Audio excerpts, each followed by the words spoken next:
Hello friends, ஒரு சூப்பரான கத்திரிக்காய் உருளைக்கிழங்கு போட்டு காரக்குழம்பு தான் நான் வச்சுருந்தேன். இன்றைக்கி மதியானம் லஞ்சுக்கு கத்திரிக்காய் காரக்குழம்பு நல்லா சூப்பராக இருந்துச்சு. சாப்பிட்றதுக்கு நல்லா மணமாக இருந்துச்சு. சூடான சாதத்தோட கொஞ்சமாக குழம்பு ஊற்றி அந்த சாதம் ஃபுல்லாக பிசைஞ்சு சாப்பிட அவ்வளோ ஒரு மணமாக இருக்கும்.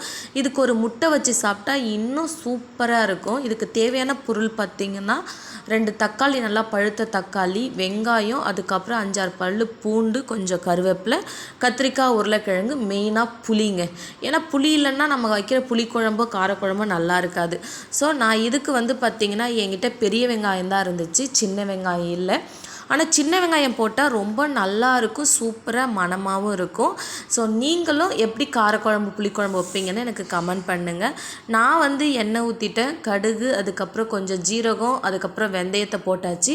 போட்டதுக்கப்புறம் கட் பண்ணி வச்சுக்கிற பெரிய வெங்காயத்தை தான் போட்டுட்டேன், நல்லா வதக்கிட்டேன். அது கூடவே கொஞ்சம் கருவேப்பிலையும் போட்டுட்டேன்.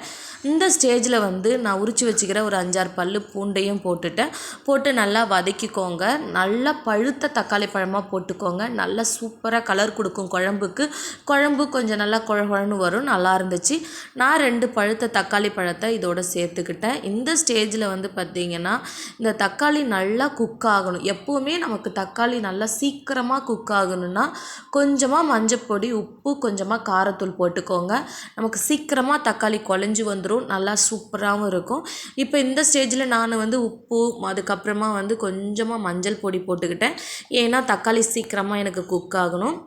அதுக்கப்புறம் நான் இந்த குழம்பு வைக்கிறதுக்கு வரி கத்திரிக்காய் தான் நான் எடுத்துக்கிட்டேன். உங்கள்கிட்ட எந்த கத்திரிக்காய் இருந்தாலும் எடுத்துக்கோங்க. நான் வரி கத்திரிக்காவையும் நல்லா கட் பண்ணி வச்சுட்டேன். தண்ணியில் வச்சுக்கோங்க, இல்லைன்னா கலர் சேஞ்ச் ஆகிடும். அதுக்கப்புறம் அது கூடவே 2 உருளைக்கிழங்கு கட் பண்ணி வச்சுக்கிறேன். அதையும் இதோடு சேர்த்து நல்லா கிளறி விட்டுக்கோங்க. நல்லா அந்த பச்சை வாடை போகிற அளவுக்கு நல்லா கிளறிடுங்க.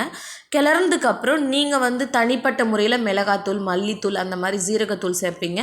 நான் எல்லாத்தையுமே ஒன்றா சேர்க்கறதுனால வீட்டு மிளகாய்த்தூளை எல்லா குழம்புக்குமே யூஸ் பண்ணிப்பேன். கறி குழம்பு, மீன் குழம்பு, காரக்குழம்பு, எல்லா குழம்புக்குமே நான் யூஸ் பண்ணிப்பேன். ஸோ இதுக்கு காரத்துக்கு ஒரு ஸ்பூன் டம்ளர் அளவுக்கு நம்ம மிளகாத்தூளை போட்டு நல்லா இந்த மிளகாய்த்தூள் வாட போகிற அளவுக்கு நல்லா கிளறி விட்டுக்கோங்க. ஒரு சிலவங்க புளியிலே பார்த்திங்கன்னா புளி தண்ணியிலே இந்த மிளகாய்த்தூளை கரைச்சிப்பாங்க. அப்போவும் டேஸ்ட்டு நல்லாவே இருக்கும். ஒரு சில ஊரில் அப்படி வைப்பாங்க. ஆனால் நாங்கள் எங்கள் ஊரில் இந்த மாதிரி மிளகாய்த்தூளை இந்த தக்காளி, வெங்காயம், காய்கறி கூடயே நல்லா வதக்கும் போது அந்த பச்சை வாடை பொடி நமக்கு குழம்பு டேஸ்ட்டாக கொடுக்கும். கண்டிப்பாக இந்த மாதிரி நீங்கள் வச்சு பாருங்கள், அவ்வளோ ஒரு சூப்பராக இருக்கும். இந்த ஸ்டேஜில் கொஞ்சமாக தண்ணி ஊற்றி அதை நல்லா கிளறி விட்டுருங்க. கிளறி விட்டு ஒரு மூடி போட்டுருங்க.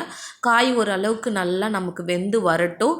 இந்த ஸ்டேஜில் ஒரு சிலவங்க புளியோடு சேர்க்கும் போதும் காய் வெந்துடும். இப்போ இந்த சமயத்தில் நான் கரைச்சி வச்சுக்கிற புளி தண்ணியை ஊற்றிட்டேங்க. நல்ல ஒரு சூப்பரான கத்திரிக்காய் காரக்குழம்பு எனக்கு கிடச்சிருச்சிங்க. ஸோ நீங்கள் என்ன மாதிரி குழம்பு வைப்பீங்கன்னு எனக்கு முடிஞ்சால் ஒரு கமெண்ட் பண்ணுங்கள்.